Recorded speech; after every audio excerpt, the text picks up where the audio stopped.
Hello friends, मेरे digital classes में आप लोग का बहुत बहुत फिर से नए सेशन में स्वागत करता हूं। तो हम छत्तीसगढ़ के जो है, एक मिनट कलर चेंज कर रहा हूं। ठीक है, तो जिसमें हम यहाँ पे जो है छत्तीसगढ़ सामान्य अध्ययन में हम छत्तीसगढ़ के जो है मिडिवल हिस्ट्री के बारे में पढ़े थे। ये हमारा जो है चौथा पार्ट है। इसके 3 पार्ट अपलोड कर चुके हैं, तो उसको जाके देखिएगा। आपसे रिक्वेस्ट है इसके बाद जो है चौथा पार्ट को देखिए तो ज़्यादा आपको अच्छा लगेगा। ठीक है, पढ़ने भी अच्छा लगेगा। ठीक है, पार्ट वाइज कोई भी चीज़ कहीं भी पढ़िए, पार्ट वाइज पढ़ते जाएगा तो आपको अच्छा लगेगा। ठीक है, तो ये हमारा चौथा पार्ट है। पिछले सेशन में 35 क्वेश्चन में कवर कराया था। ठीक है, पूरा डिटेल मेंस लेवल तक के आपको पढ़ाया जा रहा है। और बहुत सारे जो क्वेश्चन आपके प्रीवियस ईयर में भी क्वेश्चन आपसे पूछे गए, मेंस में, प्री में। ठीक है, तो जो कंटेंट रेडी हुए हैं आपके लेटेस्ट पैटर्न पे हुए हैं। ठीक है, इसके पहले मैं छत्तीसगढ़ के प्राचीन इतिहास, आधुनिक इतिहास, ये सभी को मैं कंप्लीट पढ़ा चुका हूँ। आपको प्लेलिस्ट में यहाँ पे बहुत मतलब लगभग आपका पंचायती राज जनगणना, इसके बाद जो है हम स्टार्ट करेंगे। ठीक है, चलिए स्टार्ट करते हैं सेशन को। और ये लगभग सभी एग्जाम के लिए काम आएगा, चाहे आप एडीओ की तैयारी कर रहे हैं, पीएससी, पुलिस कांस्टेबल। ठीक है, और ठीक है, लगभग सभी एग्जाम शिक्षा कर्मी में अगर भर्ती हो तो स्टार्ट करते हैं। आज का क्वेश्चन है कि कलचुरी और मराठों। ठीक है, कलचुरी वंश और मराठियों की, ठीक है, मराठों वंश की जो है प्राचीन राजधानी का गौरव प्राप्त है। ठीक है, सिरपुर, रतनपुर, आरंग या राजिम। तो इसका आंसर हो जाएगा रतनपुर हो जाएगा। तो आप जो पिछले कलचुरी वंश से पढ़ा रहा था, ठीक है, पढ़ा भी हूँ। तो कलचुरी वंश में जो है आप पढ़ेंगे, या जो मराठों की, ठीक है, उस समय भी, और कलचुरी वंश भी, ये दोनों जो है वंशों ने यहाँ पे जो है अपने स्टार्टिंग में जो शासनकाल जो है रतनपुर को इन्होंने जो है राजधानी बनाया था। ठीक है, तो एग्जाम में अगर पूछे कलचुरी वंश या मराठों का, ठीक, कंफ्यूज करने के लिए पूछ सकता है। ठीक है, तो आपको जो है रतनपुर बी ऑप्शन हो जाएगा, जिसको जो रतनपुर है, ठीक है, इसका निर्माण किसने कराया था। उस समय इसको जो है रत्नपुर के नाम से जाना जाता है। 1050 ईस्वी में जो रतनपुर नगर की स्थापना की थी रत्नदेव प्रथम ने। ठीक है, इन्होंने 1045 से 1065 तक इनका शासन काल रहा है, क्योंकि आपके मेंस 2011 के पेपर में आपका पूछा गया। ठीक है, इसको आपको याद रखना है। कलिंगराज, कमलराज, रत्नदेव, इन्होंने जो है तुमाड़ से इन्होंने जो है राजधानी किया है। ठीक है, बाकी जो है तुमाड़ के स्थान पर रतनपुर की जो है राजधानी यहाँ पे रत्नदेव प्रथम ने यहाँ पे बनाया था। तो इसको आपको याद रखना है। इसको तालाबों की जो है नगरी या टैंक ऑफ सिटी के नाम से प्रसिद्ध भी किया था रत्नदेव के शासनकाल में। रतनपुर को मतलब जो कुबेरपुर के संज्ञा यहाँ पे दिया गया है। ठीक है, तो बहुत सारे क्वेश्चन यहाँ पे जो पूछे जाते हैं। यहाँ पे महामाया मंदिर वगैरह यहाँ पे जो है बना हुए हैं, बहुत सारे टेम्पल वगैरह। नेक्स्ट क्वेश्चन देख, अगला क्वेश्चन चलिए देखते हैं। यहाँ पे बस्तर को छत्तीसगढ़ का अंग कब बनाया था। ठीक है, 1778 में, 1790 में, 1810 में या 1795 में थी, याद रखिएगा। तो बस्तर को छत्तीसगढ़ का अंग जो है 1778 ईस्वी में इसको जो है बनाया गया था। ठीक है, इसका ए ऑप्शन याद रखिए, डेट बहुत इंपॉर्टेंट है। चलिए अगला क्वेश्चन देखते हैं। रत्नदेव प्रथम, ठीक है, रत्नदेव प्रथम के पश्चात जो है कौन जो है शासक हुआ। पृथ्वीदेव प्रथम, रत्नदेव द्वितीय, जाजालदेव प्रथम या उपरोक्त में से कोई नहीं। तो इसका आंसर हो जाएगा आपका पृथ्वीदेव प्रथम। याद रखिए, पृथ्वीदेव प्रथम है ये रत्नदेव के, मतलब इनके बाद जो है इनका कार्यकाल 1045 से 1065 तक इनका कार्यकाल होता है। लेकिन 1065 से 95 तक इनका कार्यकाल होता है। मतलब सेकंड जो शासक है, मतलब जो है, मतलब ये चौथे क्रम के है बुक के हिसाब से देखेंगे तो ये पृथ्वीदेव प्रथम ये जो है मतलब थर्ड नंबर के, पहले कलिंग राज आते हैं, फिर कमल राज, फिर थर्ड नंबर में रत्नदेव प्रथम आते हैं। इनके बाद जो है पृथ्वीदेव प्रथम आते हैं, चौथे मतलब जो है रतनपुर का चूरी शाखा के जो है चौथे क्रम के शासक हैं। तो पृथ्वीदेव प्रथम इसका जो है करेक्ट आंसर हो जाएगा। इनसे बहुत बार क्वेश्चन आपके मेंस वगैरह भी आया है, आईटीआई प्रिंसिपल, आमीन, ठीक है, पटवारी, लगभग बहुत बार क्वेश्चन किए जो है इनको। सकल कौशल अधिपति, याद रखिए, इसको आपको भूलना नहीं, बहुत इंपॉर्टेंट है, ये मेंस में आया हो। सकल कौशल अधिपति को उपाधि किसने धारण की थी, ये पृथ्वीदेव प्रथम ने की थी।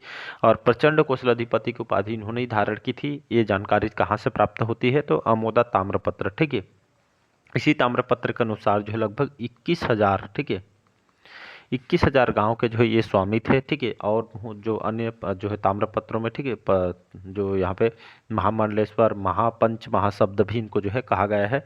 रतनपुर को जो विशाल तालाब है इन्होंने निर्माण कराया था। तुमाड़ में पृथ्वी देवेश्वर मंदिर का भी निर्माण इन्होंने कराया था।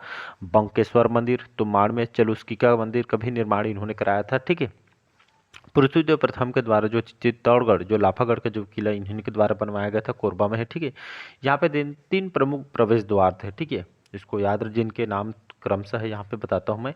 पहला ऑप्शन एम से मेनका दरवाज़ा, एस से सिंह द्वार और एच से हुंकारा। ठीक है, मेनका दरवाज़ा, सिंह द्वार, हुंकारा दरवाजा, ये तीनों जो है इसमें जो है सम्मिलित हैं। इसको आपको याद रखना है। ठीक है, और वही देखेंगे, इनके बारे में भी देख लेते हैं आपके रत्नदेव द्वितीय के। ठीक है, तो इनका कार्यकाल 1120 से लेकर 35 तक इनका जो है कार्यकाल होता है, जिसमें जो विजय अभियान है, उड़ीसा के जो गंगवंशी जो शासक अनंत वर्मन चोटगंग को जो है शिवनेरायण के समीप इन्होंने हराया था। बंगाल के गोंड राजाओं को परास्त किया। त्रिपुरी के जो नरेश गायकवाड़ के आक्रमण को जो विफल इन्होंने किया था। जो इनके अभिलेख अकलतारा, पारागांव, शिवनारायण, सरखो, यहाँ से इनके अभिलेख प्राप्त हुए हैं। ठीक है, इनको जो है 36 विधाओं के ज्ञाता कहा जाता है। तो एग्जाम का क्वेश्चन बन सकता है कि 36 विधाओं को ज्ञाता किनको कहा जाता है, तो रत्नदेव द्वितीय है, इनको यहाँ पे जो है कहा जाता है। तो इसको आपको याद है, सीएमओ और पीएससी पेपर में लगभग बहुत बार इनसे रिपीट हुए हैं। जाजालदेव प्रथम के बारे में देख लेते हैं। इनसे भी बहुत सारे क्वेश्चन आपसे पूछे गए हैं। जाजालदेव प्रथम से 1095 से 1120 तक इनका जो है कार्यकाल रहा है, जिसमें इनको जो है गज शार्दुल, ठीक है, हाथियों के शिकारी कहते हैं। ठीक है, इनको जो इस चीज़ से उपाधि दी गई है। ठीक, इन्होंने त्रिपुरा की अधीनता को अस्वीकार कर दिया और पहली बार स्वर्ण सिक्के छत्तीसगढ़ में इन्होंने चलाए थे। इसलिए एग्जाम में क्वेश्चन पूछा गया। श्रीमद जाजलदेव और गज शार्दुल इन्होंने चित्रित कराया था। इन्होंने जो है जो जाजलपुर, अभी जो इसको हम जांजगीर के नाम से जानते हैं, ये शहर जो नगर इन्होंने बसाया था, अभी इसको हम जांजगीर के नाम से जानते हैं। ठीक है, इन्हीं की याद में हर साल जाजल महोत्सव को भी आयोजन किया जाता है। इनके द्वारा जो मंदिर है जाजलपुर, ठीक है, जहाँ पे विष्णु मंदिर, नक्ट मंदिर के निर्माण इन्होंने कराया था। पाली के जो शिव मंदिर है जो कोरबा में, इसका जीर्णोद्धार इन्होंने कराया था। बाकी विक्रमादित्य द्वारा इसको निर्माण कराया गया था। ठीक है, तो इसको आपको याद रखना है। ठीक है जी, अगला क्वेश्चन चलिए देखते हैं। अगला क्वेश्चन चलिए देखते हैं यहाँ पे, किसने अपने स्वर्ण सिक्कों पर, ठीक है, किसने अपने स्वर्ण सिक्कों पर श्री जाजलवदेव, ठीक है, श्री जाजवल्लदेव जो है गज शार्दुल अंकित जो है करवाया था? पृथ्वीदेव द्वितीय, जाजलदेव द्वितीय, रत्नदेव द्वितीय या जाजलदेव प्रथम? तो यहाँ पे इसका जो आंसर हो जाएगा आपका, अभी बताया हूँ, जाजलदेव प्रथम, जिसको गज शार्दुल या हाथियों के शिकारी से इनको जो है उपाधि दी गई है। इसको आपको याद रखना है। इन्होंने जाजलपुर जो जांजगीर शहर इन्होंने जो है बसाया था। ठीक है, और जाजलपुर में विष्णु मंदिर, नक्ट मंदिर का भी निर्माण इन्होंने कराया था। पाली के जो शिव मंदिर कोरबा में इन्होंने जो है इस मंदिर का जो है जीर्णोद्धार करवाया गया था। ठीक है, तो इन्होंने जो है सिक्कों पे, याद रखिएगा, तो इन्होंने त्रिपुरा की अधीनता को अस्वीकार कर दिया और पहली बार स्वर्ण सिक्के छत्तीसगढ़ में इन्होंने चलाए थे, जिसमें श्रीमद जाजलदेव और गज शार्दुल इन्होंने चित्रित करवाया गया था। इसका डी ऑप्शन हो जाएगा यहाँ पे करेक्ट आंसर। ठीक है, तो स्वर्ण सिक्के को इन्होंने चलाया था। तो इनसे मेंस वगैरह में क्वेश्चन आए हैं, तो इसको आपको याद रखना है। इनके बारे में देख लेते हैं। पृथ्वीदेव द्वितीय, ठीक है, इनका कार्यकाल 1120 से 35 तक इनका कार्यकाल है। ठीक है, बाकी इनके बारे में तो बताया हूँ। ठीक है, इन्होंने उड़ीसा के गंगवंशी शासक अनंत वर्मन जो चोटगंग को शिवनारायण के समीप हराया था। ये इनका देख लेते हैं, जाजलदेव द्वितीय, ठीक है, 1135 से लेकर 65 तक इनका कार्यकाल होता है। ठीक, मतलब रत्नदेव द्वितीय के बाद इनका कार्यकाल आता है। इनके जो सेनापति थे जगतपाल ने विलासतुंग द्वारा राजूलोचन मंदिर का जीर्णोद्धार कराया था। ठीक है, ITI प्रिंसिपल में 2016 के पेपर में आया हुआ है। ठीक है, इसको आपको याद रखना है। इनके जानकारी स्रोत जो राजीव शिलालेख है, इनके बारे में यहाँ पे प्राप्त होती है, जिसमें सर्वाधिक अभिलेख इनके जो है प्राप्त हुए हैं। 13 अभिलेख सबसे ज़्यादा इन्हीं के प्राप्त हुए, सर्वाधिक अभिलेख। ठीक है, इनके द्वारा स्वर्ण एवं रजत सिक्के भी जारी किए गए थे। इनके शासनकाल में रतनपुर किले का निर्माण किया गया, जिसे गज किला के नाम से जो है जाना जाता है, जिसमें रावण की ऐसी मूर्ति स्थित है जहाँ स्वयं को सिर काट रहा है। इनके शासनकाल में रतनपुर को खड़क तालाब का निर्माण कराया गया था। इनके जो सामंत वल्लभ राज ने खारंग झील का भी निर्माण कराया गया था। इसको आपको याद रखना है। ठीक है, बाकी तो सभी को यहाँ पे जो है बता दिया गया है। नेक्स्ट क्वेश्चन देखते, अगला क्वेश्चन चलिए देखते हैं यहाँ पे, छत्तीसगढ़ राज्य में मराठों की शासन पद्धति, ठीक है, मराठों की जो शासन पद्धति कैसे थी? तो ये आपका नारंग पद्धति, दोहरी पद्धति, एकल पद्धति या सुबह पद्धति? इसका आंसर हो जाएगा आपका सुबह पद्धति। ठीक है, तो ये याद रखिएगा। तो मतलब एक तरह के जो है ये जो है शासन पद्धति के अंतर्गत जो है अनेक सूबेदारों की यहाँ पे नियुक्ति की जाती थी। ठीक है, जिसमें महिपत राव दिनकर, विठल राव दिनकर, ये सभी जो इसके जो है यहाँ पे मतलब इनका जो है चयन किया गया था। सूबेदार ये जो है शासक नहीं होते थे, ये मराठों का अधीन ये एक तरह का अधिकारी होते, जिसको सुबह पद्धति बोलते हैं। ठीक है, तो इसका डी ऑप्शन जो है करेक्ट आंसर हो। चलिए अगला और इम्पोर्टेंट क्वेश्चन है, मामा भांजा का जो मंदिर का निर्माण किस वंश के शासकों द्वारा कराया गया था? सोमवंश, छिंदक नागवंश, काकतीय वंश या पांडु वंश? इसका आंसर हो जाएगा आपका बी ऑप्शन छिंदक नागवंश। ठीक है, छिंदक नागवंश इनका कार्यकाल 1023 से लेकर 1324 तक इनका शासनकाल रहा है छिंदक नागवंशियों को, ठीक है। और राजधानी चक्रकोट जो बारसूर क्षेत्र दंतेवाड़ा इनकी जो है राजधानी हुआ करती थी, जिसमें जो है यहाँ से पता चलता है कि जो है नृपति भूषण इस वंश के जो है संस्थापक हैं, और इस वंश के अंतिम शासक हरिश्चंद्र इस वंश के अंतिम शासक हैं। सोमेश्वर प्रथम, कन्हर देव प्रथम, ये सभी इस वंश के शासक हैं, इसको आपको याद रखना है, ठीक है। इसमें जो प्रमुख शासक थे ये आपका धारावर्ष, ठीक है, नाम को याद रखिए, डी लिख दिया हूँ, धारावर्ष, ठीक है, यहाँ पे लिख देता हूँ धारावर्ष, ठीक। इनके जो सेनापति थे चंद्रदित्य, इन्होंने बारसूर में ये जो है निर्माण कराया था, जिसमें आपका चंद्रादित्येश्वर मंदिर या इसको चंद्रादित्य मंदिर भी बोला जाता है, ठीक है। मामा भांजा मंदिर, ध्यान से सुनिएगा, ठीक है। इनके जो सेनापति थे जो है प्रमुख शासक धारावर्ष के सेनापति चंद्रदित्य, ठीक है, जिसको बारसूर में आपका चंद्रादित्य मंदिर, जिसको चंद्रादित्येश्वर भी बोलते हैं, इसको चंद्रादित्य मंदिर भी बोलते हैं। साथ ही साथ बत्तीसा मंदिर जो भगवान शिव जी का जो है जुड़वा मंदिर है, ठीक है। थर्ड नंबर है आपका मामा भांजा का मंदिर।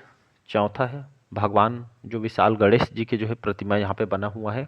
और पांचवा आपका चंद्रादित्य जो सरोवर है, तालाब है, यहाँ पे बना हुआ है, ठीक है। तो इनसे लगभग ये इस एग्जाम में यहाँ से क्वेश्चन आपसे पूछे गए हैं, ठीक है।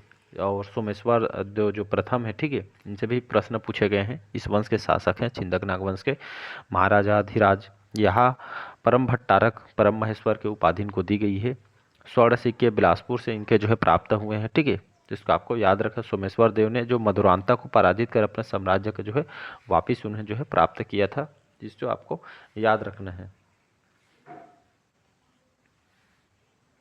बाकी इसमें तो सोम वंश, छिंदक नागवंश, काकतीय वंश, पांडु वंश को तो यहाँ पे जो है आपको पढ़ा ही चुका हूँ। लास्ट क्वेश्चन है आज का, ठीक है। बाकी जो क्वेश्चन हम अगले पार्ट में क्वेश्चन को कवर करेंगे, इसके बाद कंप्लीट हो जाएगा। लास्ट है उसमें जो है जितना क्वेश्चन इंपॉर्टेंट हो सकता है एग्जाम के दृष्टि से, आपके एग्जाम वगैरह है, ठीक है, क्योंकि मेरे को मैथ से भी स्टार्ट करना है, इसीलिए जो है जल्दी जल्दी मैं ख़त्म कर रहा हूँ। आपका एक भी क्वेश्चन नहीं छूटेगा। आप कोई भी क्वेश्चन मतलब जो है अभी जो है मैं एडियो को प्रीवियस ईयर क्वेश्चन यहाँ पे कवर करा रहा हूँ, जिसमें छत्तीसगढ़ के सामान्य अध्ययन जो मैं पढ़ाया हूँ वहीं से क्वेश्चन आपसे पूछे गए हैं, ठीक है। तो आप कहीं पे टेस्ट सीरीज मॉक टेस्ट वगैरह लिए होंगे तो वहाँ पे आप जो है टेस्ट लगा के देखिए, कोई भी क्वेश्चन आपसे नहीं छूटेंगे, ठीक है। मतलब